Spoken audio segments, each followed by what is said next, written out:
તમારા જીવનમાં સારો સમય આવવાનો હોય, તમારા દુઃખના દિવસો પૂરા થવાના હોય, તમારા સુખના દિવસો સારા આવવાના હોય, તમારો સમય બદલાવાનો હોય, તમારો બેસ્ટ સારામાં સારો સમય અને તમારો બદલાવ થવા જઈ રહ્યો હોય, ત્યારે તમને તમારા કુળદેવી ભગવાન તમને આવા પ્રકારના અનુભવ, આવા પ્રકારના સંકેતો તમને આપે છે. પણ તમને સમજાય તો તમારું જીવન ધન્ય બની જાય છે. પહેલું કે તમે આધ્યાત્મિક તરફ તમે દોરાવ છો. તમે સારું અને પોઝિટિવ વિચારવા લાગો છો, નકારાત્મકને દૂર કરવા લાગો છો. આવા વિચારો તમારા થવા લાગે છે. અને તમે જ્યારે સવારમાં વહેલા ઊભા થાઓ ત્યારથી જ તમારામાં આધ્યાત્મિક, તમે કોઈ પણ દેવી દેવતાને માનતા હોય એ પ્રમાણે તમારા વિચારો એના તરફ દોરાય છે. 5 તત્વોનો બનેલો આપણો આ દેહ બ્રહ્માંડની તમામ શક્તિઓને આકર્ષિત કરે છે, એના તરફ ખેંચે છે, એટલે કે સકારાત્મક તરફ ખેંચે છે. જે ઉર્જાને તમે માનતા હોય, જે દેવીને, જે દેવતાને, ભગવાન યા માતાજી, તમે કોઈને માનતા હોય એના તરફ તમને ખેંચે છે. અને તમારું જે મન છે, તમારો જે પોઝિટિવ વિચાર છે એ તમને એ આધ્યાત્મિક શક્તિ તરફ તમને ખેંચી જાય છે. એટલે કે તમારો સમય હવે બદલાવા જઈ રહ્યો છે. આવું તમને તમારા કુળદેવી હોય, તમે જે કોઈ દેવી દેવતાને માનતા હોય એ તમને આવો પહેલો સંકેત તમને આપે છે.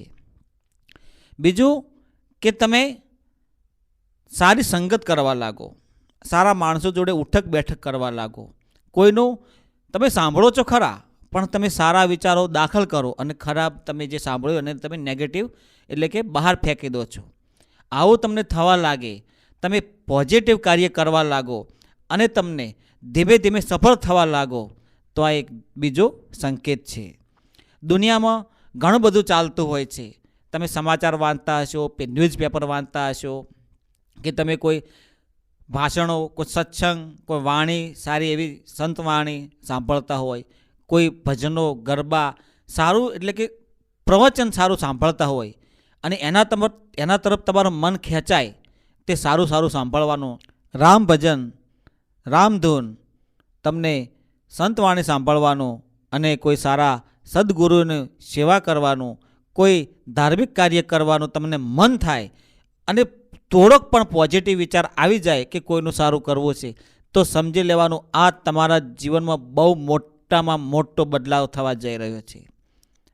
તમારા જીવનમાં ભલે ગમે એટલું દુઃખ પડ્યું હોય, પણ દુઃખમાં પણ તમે કોઈનું સારું કરવા માગતા હોય ને, તો સમજી લેવાનું એ જ દિવસથી પરમ કૃપાળુ પરમાત્માની કૃપા તમારા પર થવા લાગી છે એવું સમજી લેવાનું. કારણ કે તમે કોઈને મદદ કરો છો, કોઈને તમે ભલું કરવા ઈચ્છો છો, તમારો વિચાર સારો છે, તો તમારા ઉપર ભગવાનનો શુભ સંકેત સારો થવા જઈ રહ્યો છે અને તમારું જીવન બદલાવા જઈ રહ્યું છે. કોઈ સારા મિત્રો તમને મળી જાય, કોઈ સારા સદગુરુ તમને મળી જાય, કોઈ સારું એવું વ્યક્તિ, કોઈ માણસ તમને મળી જાય કે તમારા જીવનમાં એક અલગ પ્રકારનું તમને વિચાર આપી જાય અને એના તરફ તમે દોરાવ, તો તમારો જે ધંધો છે, તમારો જે વેપાર છે, તમારે આગળ સફળ થવાનું જે તમે લક્ષ્ય બનાવ્યું હોય એ લક્ષ્યમાં તમને મદદ થાય. એવા તમને કોઈ સદગુરુને ભેટો થઈ જાય, તો તમારે કુળદેવીની કૃપા થઈ હોય, તમને ભગવાન સારો સંકેત આપ્યો હોય એમ સમજી લેવાનું. કારણ કે બ્રહ્માંડની શક્તિ, આખા વિશ્વની શક્તિ જો તમે પોઝિટિવ વિચારો છો તો એના તરફ તમને ખેંચી જ જાય છે. કારણ કે તમારે જે લક્ષ્ય તમે બનાવ્યું છે એના સુધી તમારે પહોંચવું છે, તો એ માટેની તમે જેટલી મહેનત કરો છો એનાથી પણ તમને ડબલ મહેનત કરવાની તમને તાજગી અને તમારું શરીર, એનર્જી એ કોણ આપે છે? તમારી જે શક્તિ હોય, તમે જે માનતા હોય દેવી દેવતાને, એ તમને થકાન મહેસૂસ ન થવા દે અને લક્ષ્ય સુધી પહોંચાડે. એ જ તમારા કુળદેવીની કૃપા તમારા પર થઈ હોય એવું માની લેવાનું. જ્યારે તમે તમારા લક્ષ્ય તરફ આગળ વધી રહ્યા હોય અને એમાં તમને અડચણ થાય, થોડા ઘણું દુઃખ આવે, તો એવું ન સમજી લેવાનું કે હવે હું આ કાર્ય નહીં કરી શકું કે આ કાર્યમાં હું સફળ નહીં થઈ શકું. તો આ દુઃખ તમને કેમ પડે છે અને આવી તમને મનમાં ભ્રમણા અને ભ્રમ કેમ ઊભો થાય છે? તો એનું કારણ એક છે કે તમે જો સારું કાર્ય કરવા લાગો ને તો તમને કોઈ નાના મોટી અડચણો ઊભી થવાની જ છે. તમને ખૂણા ખાંચકામાં પણ કોઈને કોઈ અવારનવાર કોઈને કોઈ તમને ઠેસ પહોંચાડી જ જાય છે. અને સફળ કાર્યમાં તો બાધાઓ નડવાની જ, કારણ કે તમને મજબૂત બનાવે છે. જે તમને નડતર થાય છે, જે તમને દુઃખ આપે છે, એનાથી તમે સ્ટ્રોંગ અને તમારું માનસિક સંતુલન જળવાઈ રહે, તમે મજબૂત બનો કે તમારે આ લક્ષ્ય તરફ સુધી પહોંચવું જ છે. એના માટે તમે મજબૂત રહો અને તમે પોતે મજબૂત બનશો તો જ કાર્ય સુધી તમે પહોંચી શકશો. આવા ભગવાન તમને સંકેત આપે છે. તમને ઠોકર કેમ મારે છે, તમને દુઃખી કેમ કરે છે? કારણ કે તમે એનાથી મજબૂત થો અને એ કાર્યમાં તમે સફળ થઈ શકો. એટલા માટે તમને મજબૂત થવા માટે તમારે કુળદેવી તમને સંકેત આપે છે.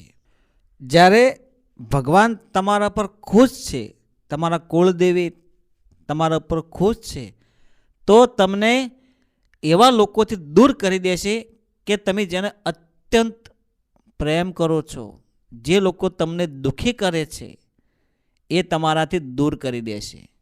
કારણ કે તમે વધુ મોહ માયામાં ફસાઈ ના જાઓ. તમને જે લોકો દુઃખ આપે છે એનાથી તમે દૂર થઈ જાઓ. આવા લોકોથી ભગવાન તમને દૂર કરી દે છે. આ બેસ્ટ સંકેત છે તમારા જીવનમાં આગળ વધવાનો.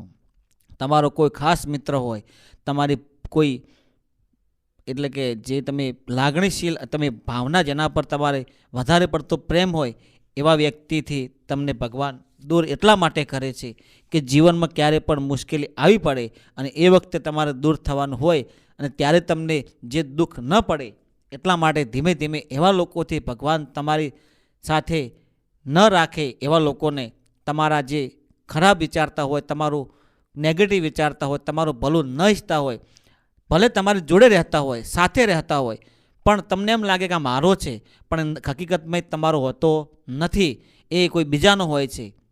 એ ભગવાન ઓટોમેટિક એવા લોકોને તમારાથી દૂર કરી દે છે. આવા લોકોથી તમે સાવધાન રહેજો. આવો ભગવાન તમને શુભ સંકેત આપે છે.